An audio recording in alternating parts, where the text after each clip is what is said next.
Sebagai anak yang penasaran, putri kecil ingin tahu apa yang ingin disampaikan ayahnya kepada ibunya, sehingga dia menolak mencari bibi kecilnya.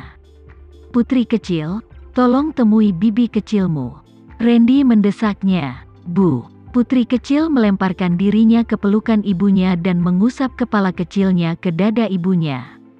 Putri kecil tidak ingin pergi, jadi dia ingin memanfaatkan ibunya untuk membela dirinya. Anak kecil itu masih muda tetapi memiliki pikiran yang cerdas.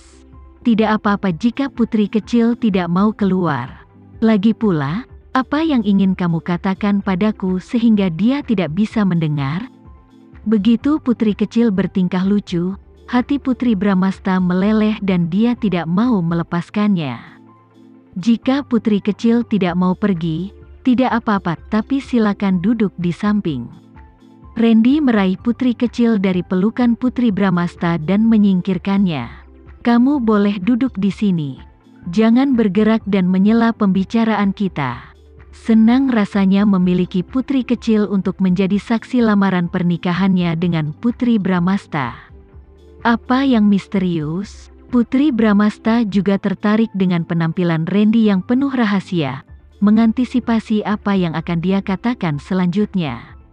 Randy mengulurkan tangan dan memegang wajah Putri Bramasta, dan Putri Bramasta menatap matanya. Putri Bramasta. Dia memanggil namanya dan tidak melanjutkan pembicaraan setelah itu. Putri Bramasta sedikit malu dengan tatapannya. Dia ingin memalingkan wajahnya untuk menghindari tatapannya, tapi saat dia bergerak, Randy menegakkan kepalanya dan berkata dengan nada mendominasi, "Lihat aku, jangan berpaling." Apa masalahnya? Randy bisa saja mengatakan apa yang ingin dia katakan. Dia tampak sangat tertutup, namun pada saat yang sama, dia menatapnya dengan kasih sayang yang begitu dalam. Itu membuatnya berdebar-debar gugup. Putri Bramasta.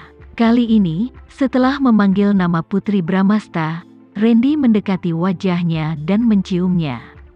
Ciumannya sangat lembut. Saat dia mencium bibirnya, Putri Bramasta merasa seperti ada bulu yang menyapu bibirnya dengan lembut, dan dia menantikan lebih banyak lagi. Menyadari reaksi Putri Bramasta, Randy perlahan menciumnya lebih dalam. Putri Bramasta tidak bisa menahan ciumannya sama sekali, seolah dia telah memasuki dunia mimpi dan romantis lainnya. Mereka berdua berciuman begitu mesra hingga mereka hampir lupa bahwa ada putri kecil yang penasaran duduk di sisi lain tempat tidur. Anak kecil itu sudah terbiasa melihat ayahnya mencium ibunya sebelumnya, tapi dia belum pernah melihat mereka berciuman dalam waktu yang lama. Sejak dia masih seorang anak yang ingin tahu, tentu saja dia merasa penasaran. Tanpa disadari, putri kecil lupa bahwa ayahnya baru saja menyuruhnya untuk tidak bergerak. Dia diam-diam merangkak ke sisi orang tuanya. Dengan mata besarnya yang indah dan berkilau memancarkan kebingungan, dia menatap orang tuanya yang sedang berciuman mesra.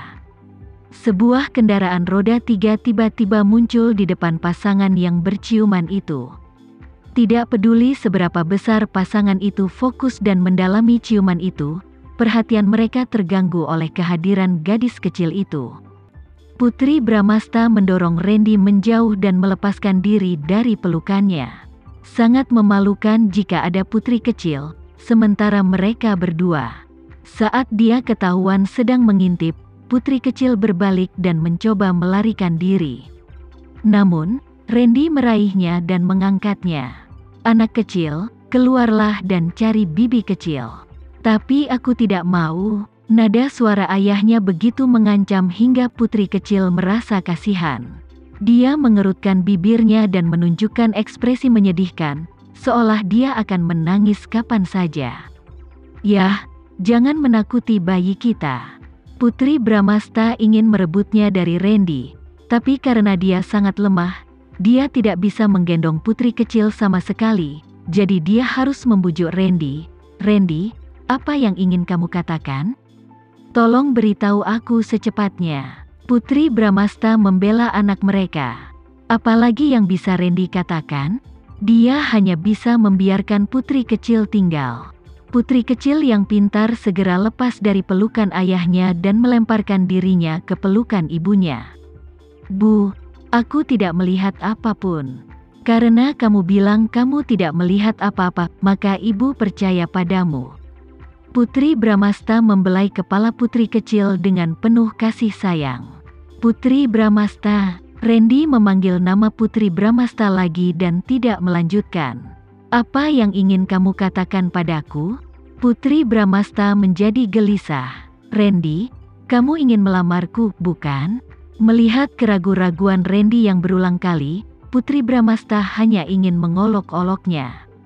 Ya, Randy menganggukkan kepalanya dengan berat. Apakah kamu benar-benar melamarku? Putri Bramasta tidak percaya sebenarnya ada seseorang yang mengusulkan hal ini. Lamaran yang diprakarsai oleh pihak perempuan dan disetujui oleh pihak laki-laki. Ini sepertinya sebuah kesalahan. Sepertinya dia melamarnya, dan dia dengan santai mengangguk dan menerimanya. Putri Bramasta menahan amarahnya, mengerucutkan bibir, dan berkata, "Apa yang kamu bicarakan? Bagaimana mungkin ada orang sepertimu?"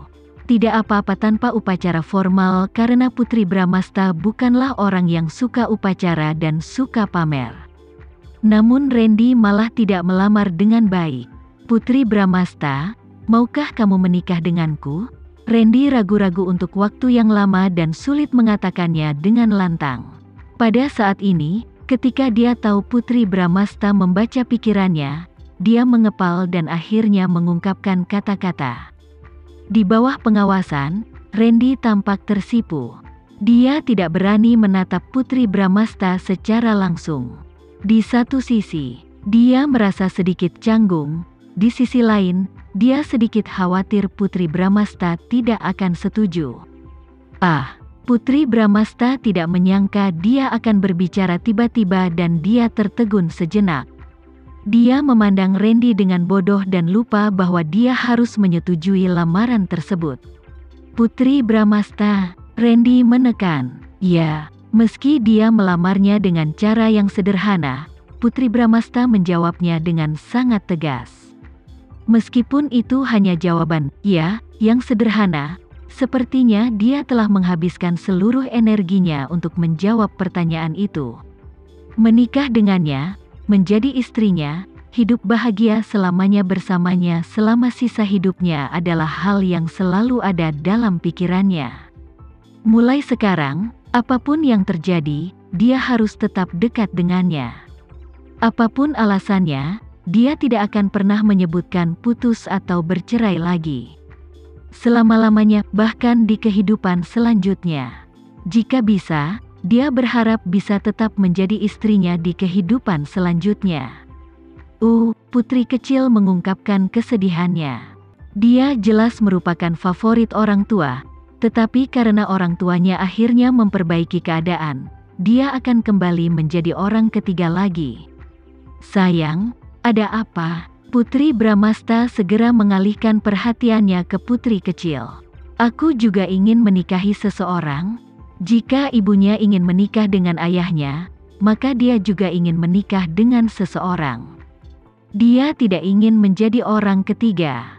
Dia ingin menjadi cinta sejati seseorang. Oh, putri kecil ingin menikah? Putri Bramasta menggoda putrinya. Karena ibu akan menikah, maka aku ingin menikah sudah menikah juga.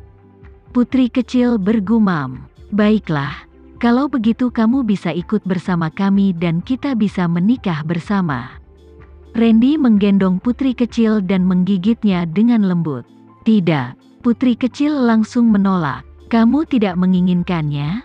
Jika kamu tidak ingin bersama ibu, lalu kamu ingin menikah dengan siapa? Randy bermain bersama putri kecil dan berbicara dengannya dengan manis. Aku ingin cepat dewasa. Aku ingin menikah dengan Kak David ketika aku besar nanti. Putri kecil berkata dengan tegas kepada ayahnya dengan suara kekanak-kanakan. Sangat mustahil baginya untuk jatuh cinta pada Kak David. Baginya, Kakak David adalah kakak laki-laki yang bisa melindunginya dan membantunya mengusir orang jahat. Dia juga seorang kakak laki-laki yang sangat mencintainya. Kakaknya David seperti ayahnya, pahlawan super yang maha kuasa dan idola yang dia hormati. Dia ingin menikah dengan kakaknya David karena dia bisa bergantung padanya. Lagi pula, selain orang tuanya, kakaknya David adalah satu-satunya yang memperlakukannya dengan baik dalam hidupnya. Tiba-tiba setelah mendengar Kak David lagi, Randy sedikit mengernyit dan mengganti topik, "Putri kecil, ibu perlu istirahat. Ikuti bibi kecil pulang dulu."